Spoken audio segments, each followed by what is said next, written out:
Hey you guys, welcome back to the channel. I'm Ashley. Thank you for joining us over here at Whip It Like Butter. Okay, so today we're going to make a cream cheese pound cake, y'all. So we're going to make this cream cheese pound cake, and of course we're going to add a little icing, and then we're going to add some strawberries on top too, just to make it really pretty. So just a nice, cream cheese drizzle. You can definitely leave it off. Cream cheese pound cake really does not need any icing, but of course icing makes everything better, y'all. A little more sugar. So let's go ahead and get into it. So I'm going to show y'all how to make this cake. Alright y'all, so of course we need flour, sugar, we're going to use 6 eggs, we have our butter here, cream cheese, vanilla extract, we need some vegetable oil, we're also going to use almond extract, and we're also going to put some salt in this cake. Okay, so let's go ahead and get it popping. So I already have the butter right here in this bowl, so we're going to go ahead and add our sugar in here, and we're going to go ahead and start the blending process and get this all mixed together. Okay, so I used the paddle mixer this time, just getting all, your butter and your sugar cream together.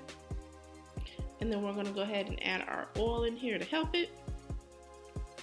So pour your oil right into your mixer, or if you're using a hand mixer, that works as well if you don't have a stand mixer. And just get that blended until it's nice and creamed together. Okay, so we're gonna go ahead and start adding our cream cheese once that's done. So y'all know I like to put the cream cheese out on the counter until it's about room temperature. How long that takes is gonna vary by your climate, about an hour. So I like to go ahead and cube it because cream cheese is still a little bit hard to work with, so it's easy to go ahead and add into the bowl and get to mixing. Okay, so after you have that all mixed together, then you're gonna go ahead and add your eggs one at a time. You want to make sure that it's blended well after each addition. So I have this about, low medium speed, and I'm just adding the eggs one at a time, and I will continue this blending process until there are no yellow streaks. That's how I know that the eggs are well blended into the batter before I add any additional ingredients. Okay, so once that process is done, we can start going ahead and adding the additional ingredients. You can go ahead and give it a stir at this point if you like, just to make sure you get all of the everything from around the edges of your bowl. So that's our vanilla extract, and there's our almond. Alright, and then we're going to go ahead and add our pinch of salt, and I slow things down. We don't want to over mix, and we're going to get ready to add our flour. Our flour. So we're just going to add our flour a little bit at a time. Y'all know I like to use like a half a cup or a cup measure just to add my flour.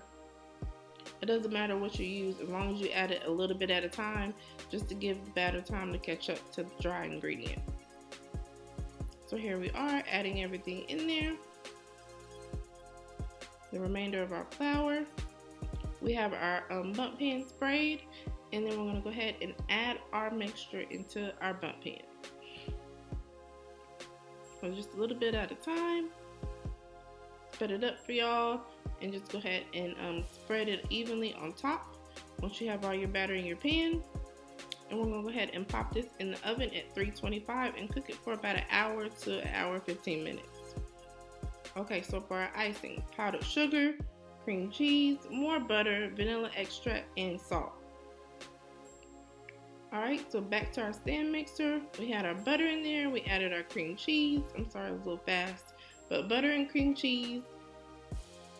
I changed the attachment. We had to mix it together. It's going to clump, but let it mix together and speed it up, and it'll speed up here in a minute, and you'll see how the cream cheese and the butter comes from against the little the mixer. I'm sorry. Okay, so then you add your vanilla extract, and we're going to add our salt, and then we'll start adding our powdered sugar. And of course we want to add our powdered sugar a little bit at a time. Y'all want to keep this your mixer too on a very low setting, because the powdered sugar will kick out of the bowl and will go everywhere, and yeah, it's definitely a mess. So after it happens to you once, you'll definitely remember afterwards, because I surely do. Okay, so add a little bit at a time, and then you'll start seeing, the ingredients pull away from the side of the bowl. That's how you know everything is getting mixed up. And after a few minutes, it should look like this, nice and smooth. And we're gonna get ready to pipe this on top of our cake. Okay, so our cake has been inverted and it's nice and cool. So we're gonna go ahead and add our icing on here. So you definitely won't go crazy, decorate your cake however you like it. Like I said as well, you do not have to put icing on your cake. Cream cheese pound cake does not need icing. I just like icing and I want to make it really pretty. So I added icing on this cake. So it's definitely a nice option if you want icing. Okay, so we got all our cream cheese frosting on here. And I'm just gonna add some strawberries just for a little extra color. So it's not part of the recipe, but just make this cake, really pretty. I'm adding the addition of strawberries. So I just went ahead and stuffed the cake with the center of the cake with the strawberries. And as you see, as you stack them, they'll stack on top of each other and they'll sit up, and you can design the top however you like, and it'll be just like this. Alright, so I'm going to cut the cake for y'all, and then I'm going to go ahead and give y'all a taste test at the end, so y'all stay tuned for that. I always just like to cut the cake so you can see what the crumb of the cake looks like, because it should look like how it's going to look here in a minute when you see it. You want a nice even crumb on your cake if you cook it right. Alright, so here we go, and it should be a nice even slice cut just like that. If you cook your cake right, and y'all look at that nice, beautiful golden around the edges. Of course, before y'all leave, I always like to give y'all a little taste test. So here's our slice of cake. I didn't make it super huge this time.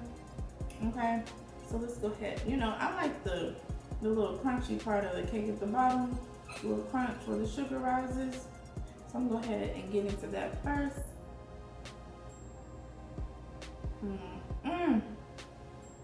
Y'all, this cake is even better after a couple of days.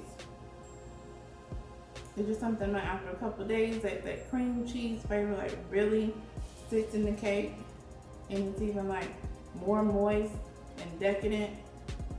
Please believe me. One more bite, y'all.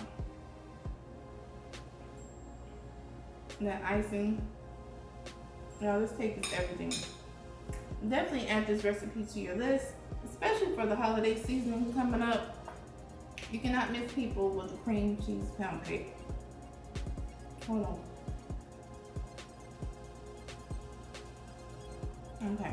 As always, thank you for your support. Thank you for coming to my channel. Please make sure that you share, like, subscribe to the channel so you never miss a recipe. Bye, y'all.